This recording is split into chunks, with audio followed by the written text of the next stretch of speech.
नमस्कार दोस्तों, स्वागत है आपका study service online coaching academy में। मैं स्वाति और मेरे साथ जो है आप ही डेली जो है मॉक टेस्ट अटेम्प्ट करते हैं। सो आज हम ज्योग्राफी का फिफ्थ मॉक टेस्ट जो है वो अटेम्प्ट करने वाले हैं।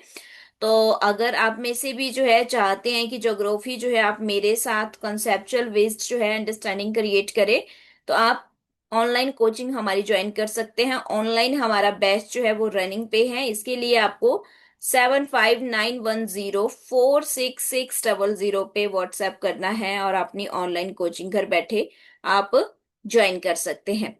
चलिए, तो आज का जो टॉपिक है वो बहुत ही इम्पोर्टेंट है। और टॉपिक आपका क्या रहने वाला है? तो टॉपिक है आपका अर्थक्वेक। इससे पहले आपने काफी टॉपिक मेरे साथ स्टडी किए हैं। आज हम देखने वाले हैं अर्थक्वेक के बारे में। अर्थ और क्वेक यानी कि भू जमा कंपन दो शब्दों से मिलके बना है। भू का मतलब है धरती आपकी, यानी कि भूमि आपकी। और कंपन का मतलब है कि कांपना। तो धरती जब कांपती है तो उसे हम भूकंप कह देते हैं, उसे हम अर्थक्वेक कह देते हैं। एग्जाम्पल दूं तो मैं यहाँ पे आपको बताना चाहूंगी कि मान लीजिए ये आपका जो है आपने जो है इससे पहले अर्थ के बारे में पढ़ा होगा। ये आपका लिथोस्फेयर है, स्थल मंडल है। ठीक है, ये क्या है? लिथोस्फेयर। और यहाँ पे स्थेनोस्फेयर है। तो स्थेनोस्फेयर में जब जो एक्टिविटी होती है और एकदम से जो आपको पता है कि यहाँ का टेम्परेचर जो है बहुत हाई होता है। और जब टेम्परेचर हाई होता है तो जो यहाँ के मॉलिक्यूल्स हैं वो यहाँ पे मोमेंट्स करना शुरू कर देते हैं। उनकी स्पीड जो है वो बहुत ज्यादा फास्ट हो जाती है। और जब मॉलिक्यूल्स की स्पीड फास्ट हो जाती है तो ये ऊपर की तरफ उठना शुरू कर देते हैं। ठीक है। और एकदम से जो है ऊपर उठ के जो है एकदम से, जैसे आपने पहले लावा के बारे में पढ़ा था, मैग्मा पढ़ा था, मैग्मा किस तरह से ऊपर को उठता है और फिर लावा के रूप में फट जाता है। तो उसी तरह से यहाँ पे मॉलिक्यूल्स जो है क्या कर देंगे, अपनी स्पीड फास्ट कर देते हैं और बाहर निकलना शुरू कर देते हैं। तो अचानक से धरती का टुकड़ा जो है वो फट जाता है और लगातार जो फोर्सेस लग रही है जिसकी वजह से धरती के टुकड़े क्या हो रहे हैं, फट जाएगा और भूकंप आपका जो है वो आ जाता है। तो यहाँ पे वाइब्रेशंस बोल सकते हैं कि वाइब्रेशंस होने अंदर शुरू हो जाती है। तो भूकंप की भी तरंगे हैं, कुछ तरंगे जो है बिल्कुल बाहर आ जाती, कुछ जो है यहीं पे इधर इधर जो है चली जाती है। तो धीरे धीरे इस पूरे कॉन्सेप्ट को पढ़ेंगे। वैसे तो आपने कॉन्सेप्ट मेरे साथ ऑलरेडी पढ़ रखा है क्लासेस के अंदर। और जिसने नहीं पढ़ा है और चाहता है कि पढ़े हमारे साथ पूरे डिटेल में, तो मैंने नंबर पहले ही बताया 7591046600 पे आप ऑनलाइन हमारी स्टडी सर्विस की जो है कोचिंग जो है ज्वाइन कर सकते हैं, टीजीटी कमीशन का बैच। चलिए, अब थोड़ा सा और चीजें बता देती हूँ कि ये जो है आपका, देखो हमने कहा कि ये आपका लिथोस्फेयर है, ये आपका एस्थेनोस्फेयर है। वैसे तो एक्टिविटी सब आपको पता है कि यहीं से होनी शुरू होती है, लेकिन कहीं ना कहीं एक सेंटर पॉइंट भी होता है। जो सेंटर पॉइंट है उसे हम हाइपो सेंटर कहते हैं। हाइपो सेंटर कहते हैं, और जहां से फोकस फोकस यानी कि केंद्र। ठीक है, केंद्र। तो हाइपो सेंटर क्या होता है? जहां से वेव्स की जो है डिस्टरबेंस स्टार्ट होती है। यानी कि जो आपकी वेव्स है, वेव्स भी दो तरह की होंगी आपकी, अभी देखेंगे। सरफेस वेव्स होंगी आपकी, फिर दूसरी एक बॉडी वेव्स होती है ना। तो वो वेव्स जो है उसकी डिस्टरबेंस यहाँ से स्टार्ट होती है, या मैं कहूँ कि भूकंपीय तरंगों की शुरुआत जहां से होती है उसे हम हाइपो सेंटर जो है वो कह देते हैं। ये धरती के नीचे का भाग होता है, धरती के नीचे का पार्ट है। तो इसके अलावा और कौन कौन सी टर्म आती है? हाइपो सेंटर हो गया, फोकस हो गया। ठीक है, एक एपी सेंटर होता है। एपी सेंटर कौन सा होता है? बे पॉइंट जो सबसे पहले 90 डिग्री, यह मान लीजिए यहां से भूकंप चला। ठीक है, यहां से भूकंप जो है वो आया आपका एकदम से, जहां पे 90 डिग्री पे, 90 डिग्री पे जहां पे पहले तरंग पहुंचती है उसे हम क्या कहते हैं? एपिक सेंटर कहते हैं, एपी सेंटर यानी कि अधिकेंद्र कहते हैं। तो धीरे धीरे और बहुत सारी टर्म्स आएंगी इससे रिलेटेड, हम देखते चलेंगे कि क्या क्या है। दो तरह की तरंगे बताई मैंने आपको। एक मैंने कहा कि बॉडी वेव्स होती है, पढ़ी होगी आपने। और एक जो है आपकी क्या होती है? सरफेस वेव होती है। तो धीरे धीरे आगे क्वेश्चन जब आएंगे तो देखते चलेंगे। तो चलिए टॉपिक को स्टार्ट करते हैं, क्वेश्चंस देखते हैं। क्वेश्चन है, निम्नलिखित में से किसे भूमिगत गुफाओं और चट्टानों में छोटा भूकंप माना जाता है? जो सतह पर चट्टान के फटने से उत्पन्न भूकंपीय तरंगों के कारण होता है। तो देखो भूमिगत गुफाएं जो हैं, यानी कि भूमि के अंदर गुफाएं हैं, खदानें हैं, किसे छोटा भूकंप मान रहे हैं हम। जो सतह पर चट्टान, मतलब जो आपकी चट्टान है उसका जो सरफेस है उसके फटने की वजह से भूकंपीय तरंगों के कारण होता है। नंबर वन विस्फोट भूकंप, सेकंड ज्वालामुखी भूकंप, थर्ड निपात भूकंप और फोर्थ जलाशय प्रेरित भूकंप। तो यहाँ पे जो राइट आंसर है आपका वो आएगा ऑप्शन नंबर सी, निपात भूकंप। निपात भूकंप जो है उसको जो है वो चट्टानों के फटने से उत्पन्न जो तरंगे आती हैं, भूकंपीय तरंगे, उसके कारण होता है। तो ऑप्शन नंबर सी आपका यहाँ पे सही आंसर हो जाएगा। नेक्स्ट देखते हैं। तो देखो मैं वीडियो अपनी ऑफ कर लेती हूँ बिकॉज यहाँ पे बहुत ज्यादा बारिश वगैरह हो रही है तो ब्लिंक कर रही है ना वीडियो, तो इसलिए मैं इसको ऑफ कर देती हूँ। चलो, तो अब जो है अब डिस्टरबेंस नहीं होगी क्योंकि एक तो यहाँ पे मॉनसून समझो आप स्टार्ट ही है, और काफी ज्यादा बारिश है ना शिमला में, तो इसलिए ब्लिंक कर रही हैं चीजें। नेक्स्ट देखते हैं, निम्न में से कौन सा भूकंप का प्रभाव नहीं है।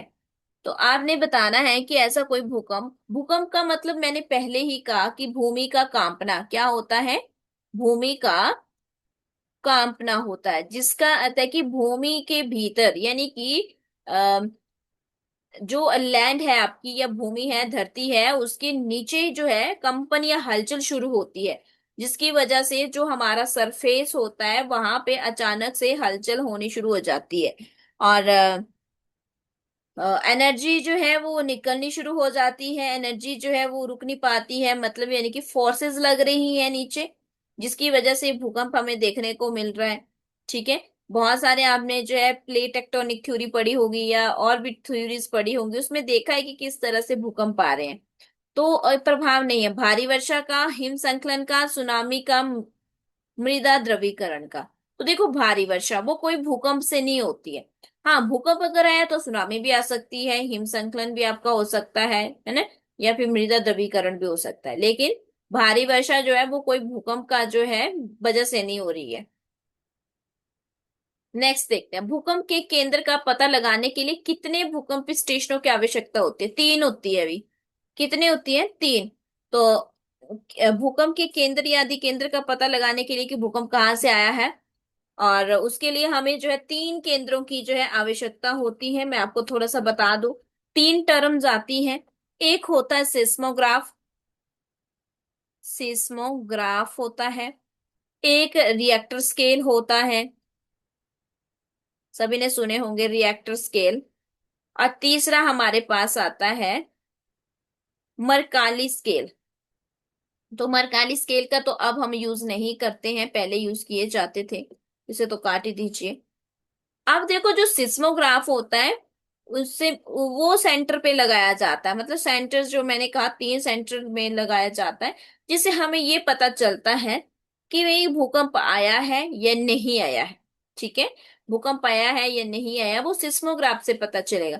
भूकंप कितनी तीव्रता से आया, भूकंप की कितनी तेजी से आया, 0 से लेकर के 9 पॉइंट बने होते हैं इस रिएक्टर स्केल में, जिससे हम पता लगाते हैं। अगर 6 तक आ रहा है तब ठीक है, 6+ अगर आता है तो फिर वो डेंजरस होता है, भूकंप जो है गंभीर माना जाता है, सीवियर माना जाता है। ठीक है, तो इस तरह से ये तीन टर्म्स थी जो वेरी इंपॉर्टेंट थी। नेक्स्ट देखते हैं क्वेश्चन, भूकंप के केंद्र का पता लगाने के लिए तो कितने भूकंपीय स्टेशनों की आवश्यकता होती है, तो तीन होते हैं, ये हमने अभी देख लिया। नेक्स्ट देखते हैं, विश्व के प्रथम भूकंप संसूचक का आविष्कार किसने किया। तो झांग हेंग ने। किसने किया था? झांग हेंग के द्वारा जो है इसका जो है भूकंप मापी, यानी कि आपका जो रिएक्टर स्केल है कि भूकंप कितने उस पे आ रहा है, उसके बारे में जो है झांग हेंग के द्वारा जो है आविष्कार किया गया 132 ईसा पूर्व में।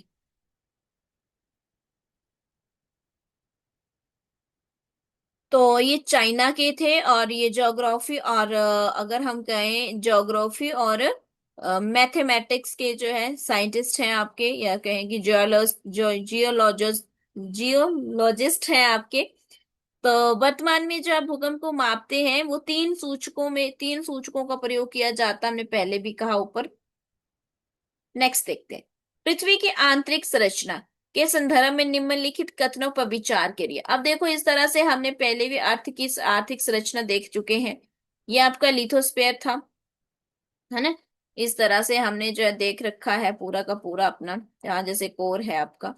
तो देखो, अगर हम बात करें कि पी तरंगे जो है ध्वनि, अच्छा अब मैं बता देती हूँ, तरंगों के बारे में बता देती हूँ भाई, है ना। मैंने कहा कि भाई देखो, दो तरह की रेज होती है, एक होती है बॉडी, सॉरी वेव्स होती है, मैंने कहा वेव्स जो है, तरंगे जो है आपकी, वो कितनी तरह की है, दो तरह की।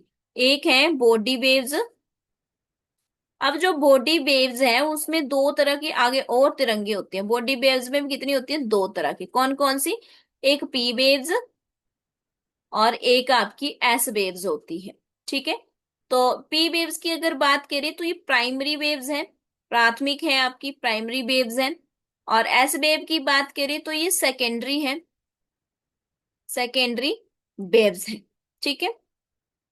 तो सबसे पहले जो एपिक सेंटर को छूती है वो पी वेव्स है, और बाद में एपिक सेंटर यानी कि आपका जो अधिकेंद्र होता है ना, एस वेव्स दूसरे नंबर पे छूती है। जो पी वेव्स होती हैं वो सॉलिड, लिक्विड और गैस तीनों के माध्यम है उसका, तीनों में चली जाती है। और इन्हीं को हम जो है साउंड वेव भी कहते हैं। क्या कहते हैं? Sound wave. जो एस वेव होती है वो केवल सॉलिड में ही जाती है। आपको याद होगा, मैंने जब क्लास में करवाया था तो मैंने एग्जाम्पल दिया था भंडारे वाला। मंदिर बनाए थे इस तरह से, याद आ रहा है? आ गया होगा ना। तीन मंदिर बनाए थे और कहा था कि भाई एक में भंडारा, एक में प्रसाद मिल रहा है और एक में जो है समोसे मिल रहे हैं, है ना। तो लाइन लगी है लंबी। तो देखो, जो बहुत भीड़ वाली लाइन है, अगर थोड़ा सा भी धक्का लगा तो सारे गिरेंगे, है ना। तो इसका मतलब जो पी वेव्स होती है वो सॉलिड में ज्यादा जाती है। आपको पता है जहाँ भीड़ भाड़ होती है वहां पे क्या होती है, डेंसिटी ज्यादा होती है, सब पढ़ा हुआ है हमने। डेंसिटी यानी कि घनत्व ज्यादा होता है ना। तो देख लेते हैं कि क्वेश्चन क्या है अब। तो मैंने थोड़ी बहुत चीजें बताने की कोशिश की है।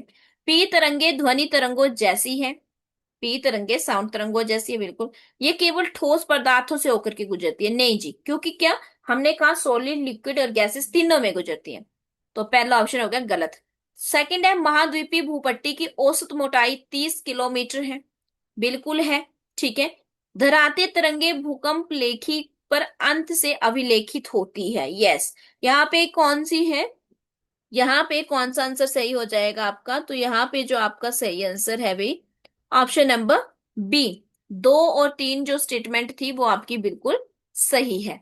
नेक्स्ट देखते हैं, पृथ्वी की आंतरिक संरचना के संदर्भ में निम्नलिखित कथनों, पी तरंगों की कंपन की दिशा तरंग दिशा के लंबवत होती है, नहीं जी। देखो, हम अगर कहें अनुदैर्ध्य तरंगे होती हैं, पी इस तरह से चलती हैं, इस तरह से गई। और जो आपकी एस तरंगे होती है वो इस तरह से परपेंडिकुलर जो है वो फ्लो करती है, कभी अप होता है कभी डाउन होता है इसमें, ठीक है, अप एंड डाउन इसमें चला रहता है एस में। और पी वाली ये वाली थी। अच्छा, आगे महासागरों में भूपट्टी की औसत मोटाई 5 किलोमीटर है, नहीं जी, ये भी देख लेते हैं अभी। फिर है एस तरंगे ठोस, तरल, गैसों तीनों प्रकार से गुजरती है, नहीं जी। तो कौन सा सही होगा भाई इसके लिए? जो आपका जो है बिल्कुल सही आंसर जो है वो क्या रहेगा? तो उसके लिए आपका आंसर है ऑप्शन नंबर केवल बी।